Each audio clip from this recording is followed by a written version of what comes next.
Hi, this is Paul, and I am back from vacation. I had a wonderful trip. Went out to Utah, saw Bryce Canyon for the first time, drove through Zion. I've been in Zion a number of times, drove through Yosemite. I've been in Yosemite a number of times, spent a lot of time relaxing. One of the things I do a lot on vacation is books, and my wife and I did the audiobook. There's a lot of distance to travel out here in the American West, so we spend a fair amount of time in the car, and one of the things my wife and I enjoy doing is audiobooks together. So we did Midnight Rising, which is a biography of John Brown. John Brown, I think, is a fascinating figure, and he's timely in terms of the culture war. You have the intersectionality of faith and politics, and the progressive movement in terms of abolition, and some of the other movements that would follow in the progressive movement beyond abolition. So I'll probably be weaving some John Brown into some future videos. I also read Peter Kreeft's Between Heaven and Earth. This book's been out for a while. My father had it. I hadn't read it.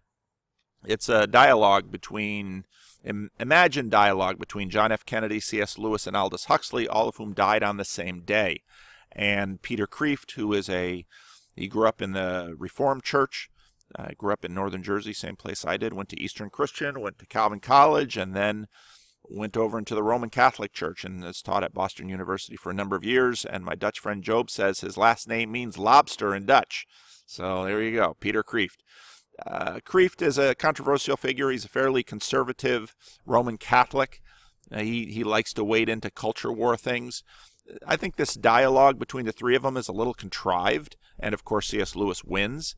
But for those of you who are interested in a lot of the issues between, let's say, modernity and, let's say, Western takes on Eastern spirituality and small, low Orthodox Christianity or mere Christianity, Peter Kreeft kind of walks through the issues. And that's one of the things that I think Peter Kreeft does well. He also has a book that's a handbook on apologetics or an outline of apologetics. And one of the things I like about Kreeft is that he does tend to walk through the issues well. Now, for Kreeft, of course, he always comes up with the conclusion that he desires, which you may or may not agree with, but he's a competent philosopher, and he walks through the issues, and he's a clear writer. And so Between Heaven and Earth, I don't know that many of you will find it a compelling book in terms of changing your mind about anything, but he nicely runs through the issues.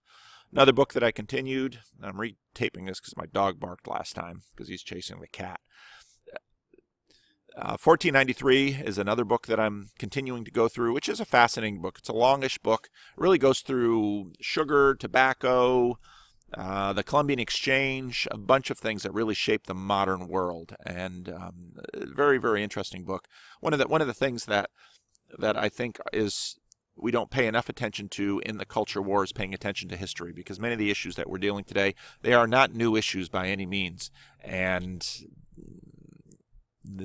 so reading history helps shed light on what we're dealing with today.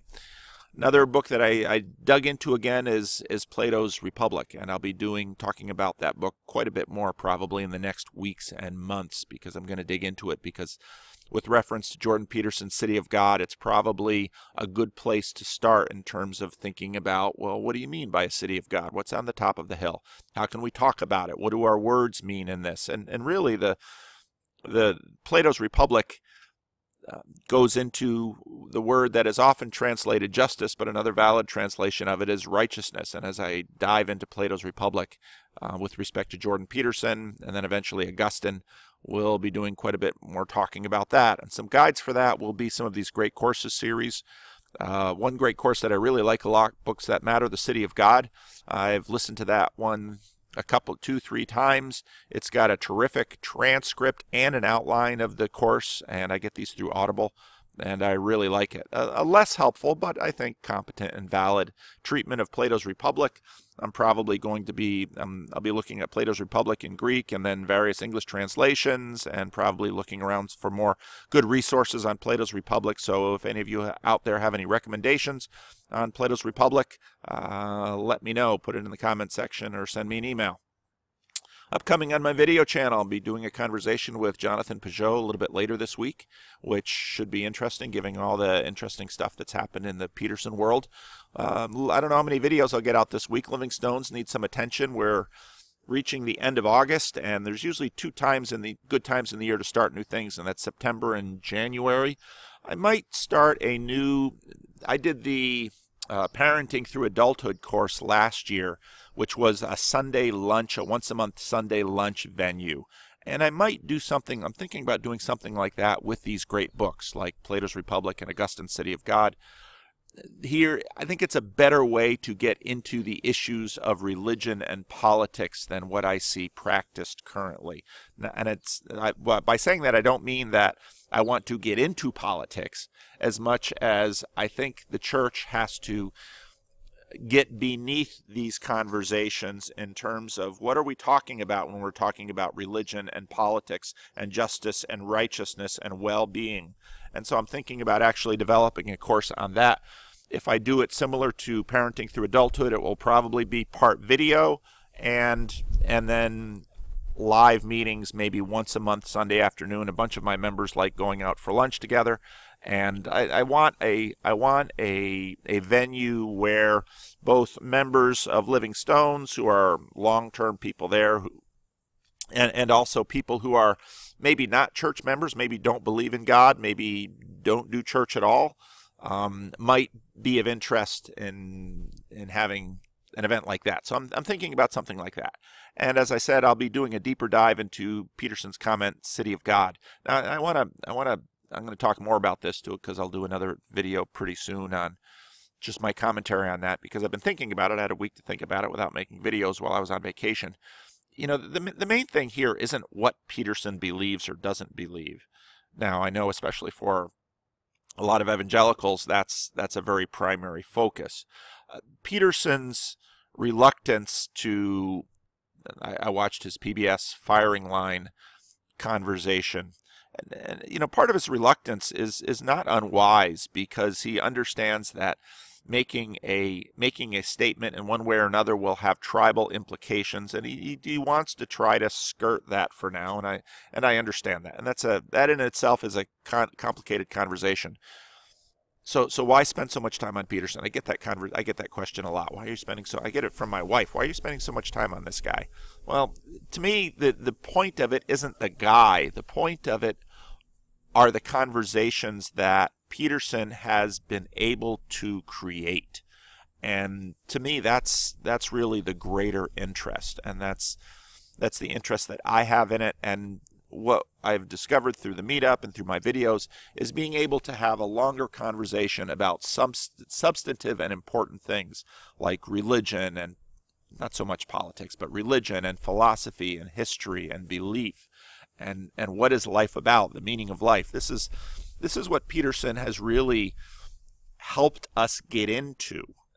And again, whatever you think about what he's done and his take, and now everyone's opinion and everyone's offering is subject to critique, and it's in the process of conversing and critiquing that I think we begin to have helpful conversations and find things that help us. And so I think the more I think about this, I think the great conversation that Peterson has made beyond all of the new thought venues that he's opened up for me is he's become a figure around which a community has gathered to talk about these big things in life. And that's, I think that's the critical and the central thing going on here. And, how else would I be able to set up a conversation to talk about Plato's Republic or Augustine's City of God? And, Dallas Willard did a similar thing, but Dallas Willard's impact was mostly, maybe some through USC and the students that he had,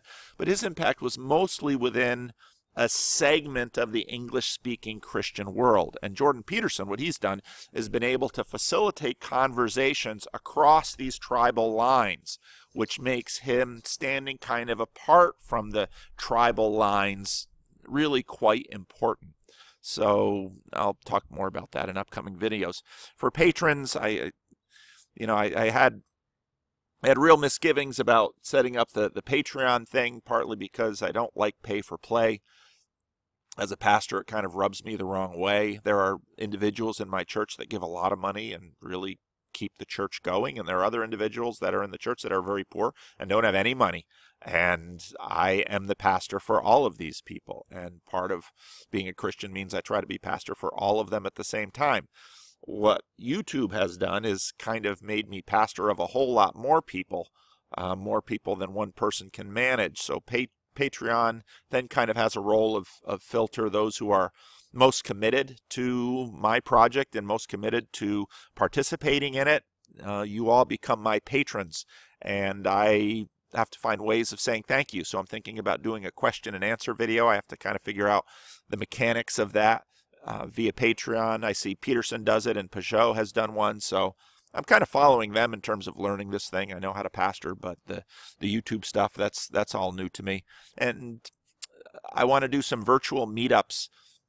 There'll probably be 2, 3, or 4 people in a room, perhaps focusing around a subject, some of which might be offline, some of which might be online. I still have to figure out the nuts and bolts, but as we get going through September, I'll be working on that and trying to figure that out. I've got some in-person meetups coming up. This I think it's Wednesday night. This Wednesday night at Livingstone's in Sacramento. You can go to meetup.com.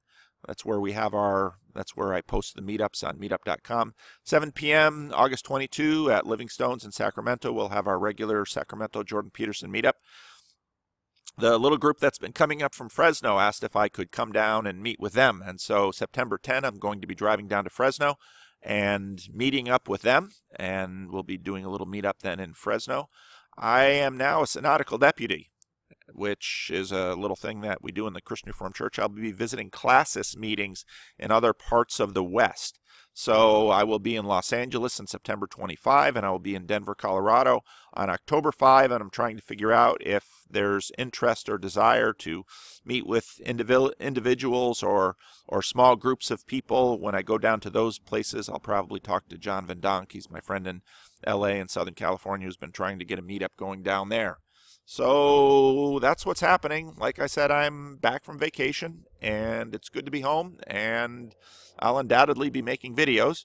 I didn't find I missed making videos so much. I was just having a wonderful vacation with my wife and visiting terrific places and taking a lot of pictures and doing a lot of driving and spending time listening to audiobooks and reading regular books, and that's just what's fun for me, and it just gives me some head time to think about new things, and that's just, if anything, increased the fodder for video making and expanded the time. Having a week where I don't have to plan a sermon or do anything special or necessarily answer email is a really good thing. So this is just I'm back, and more will come. So thanks for watching. Thanks especially for those of you who have subscribed. And if you haven't subscribed, hit the little subscribe button. For those of you who are patrons on Patreon, there's a little link to that on my YouTube channel page. I should probably spend more time figuring out how to do this. My older sister, she goes by Ann Clay. My older sister started a YouTube channel where her and my brother-in-law are fixing up their little New England farmhouse. And so if you're curious about my sister chasing the dream, Ann Clay, maybe I'll put a link. She'd love more subscribers, but she's pretty funny to watch, and she's figuring out YouTube, but she's doing a lot more of the YouTube things that I'm too lazy or neglectful or indifferent to do. So maybe I'll be a better YouTuber next year. So thanks for watching, and those of you who share money, especially to Livingstone's, that keeps our little church afloat.